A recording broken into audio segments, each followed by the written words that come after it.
Welcome back to Bigg Boss season 8. இன்றைக்கி பார்த்தீங்கன்னா நம்ம சாஞ்சனா பற்றி தாங்க பார்க்க போகிறோம். சாஞ்சனா வந்து செம்ம டார்ச்சர் பண்ணி உள்ளே உட்காந்துட்ருக்குங்க. அதாவது ஒவ்வொருத்தரையும் வச்சு செய்துங்க. ஏற்கனவே இப்போ போச்சு விஷாலை வந்து அண்ணே அண்ணே அண்ணேன்னு சொல்லிட்டு அண்ணே எங்கள் அண்ணேன்னு சொல்லி வந்து அவருக்கு ஆப்பு வச்சிச்சு. அவன் வந்து இவ்வளோ நாள் எவ்வளோ வேலை பார்த்தான். 2 பொண்ணுங்களோட சுற்றின்னு தான் இருந்தான். இல்லைன்னு சொல்லலை, உண்மை தான். ஆனால் அதை விட மனவலி, உடல் வலி, மனசோர்வு எல்லாமே இவரால் தான் கிடச்சிது. ஏன்னா அவன் வந்து உள்ளே போயிட்டு நீ ஒரு ப்ளே பாய் சொல்லிட்டா அவன் வந்து அப்செட் ஆகிட்டான். அடுத்தது பார்த்தீங்கன்னா முத்து அண்ணன் சொல்லி முத்து கூட சுற்றின்னு ஜாக்லின் கூட சேர்ந்து சுற்றின்னு எல்லா வேலையும் பார்த்துட்டு இப்போ உங்கள் 2 பேரை பற்றி வெளியே வேறு மாதிரி ட்ரோல் ஆகிட்டு இருக்குது. நீங்கள் 2 பேரும் வந்து கப்புள் மாதிரி பேசுகிறீங்கன்னு. அது என்ன சொல்ல, ஐயோ என் தம்பி தான் நினச்சேன் பேசுனேன்ட்டு அது இந்த பக்கம் ஒரு புலம்பல். முத்து அதை சட்டப்பட மாட்டா வச்சுங்க. இருந்தாலும் நல்ல பேர் ரிப்பேர் ஆக்கிறது யாருன்னு பார்த்தீங்கன்னா நம்ம சாஞ்சனா. இதை ஏற்கனவே சொன்னோம். அஞ்சிதா சொன்னாங்க, நீ உண்மையிலேயே ஒரு குட்டி பிசாசிரி போடினா உண்மை. அதை மறுபடியும் அந்த பிசாசத்துக்கு உள்ளே கூப்பிட்டு உட்கார வச்சுக்கிறாரு பிக் பாஸ்.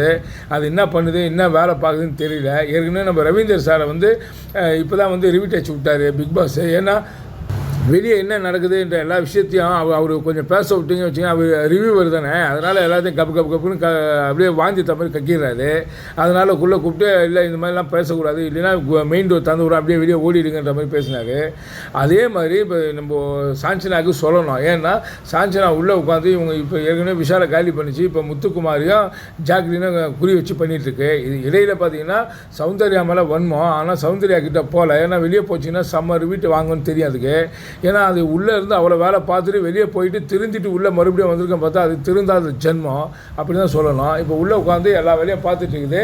இது வந்து ஒரு பெரிய பஞ்சாயத்து போவோம். இதுக்குள்ளே வந்து பிக் பாஸ் கூப்பிட்டு எதனா வார்னிங் கொடுத்தா நல்லாயிருக்கும். இதுதாங்க உண்மை. ஏன்னா சாஞ்சனாவுடைய வன்மம் ஏன்னா அவளால் ஒன்றும் பண்ண முடியல. இவங்களாம் வந்து நல்ல பேர் எடுக்கிறாங்களே இந்த ஒரு பொறாமையின் உச்சத்துக்கு போயிட்டா சாஞ்சனா. இதுதான் சொல்லணும். இந்த வீடியோ முழுசாக பார்த்து உங்களுக்கு அப்டேட் பண்ணுறேன். இது கண்டிப்பாக உங்களுக்கு பிடிச்சிருக்கேன் நினைக்கிறேன். பிடிச்சிருந்தா லைக் பண்ணுங்கள், கமெண்ட் பண்ணுங்கள், ஷேர் பண்ணுங்கள், சப்ஸ்கிரைப் பண்ணுங்கள். தேங்க்யூ.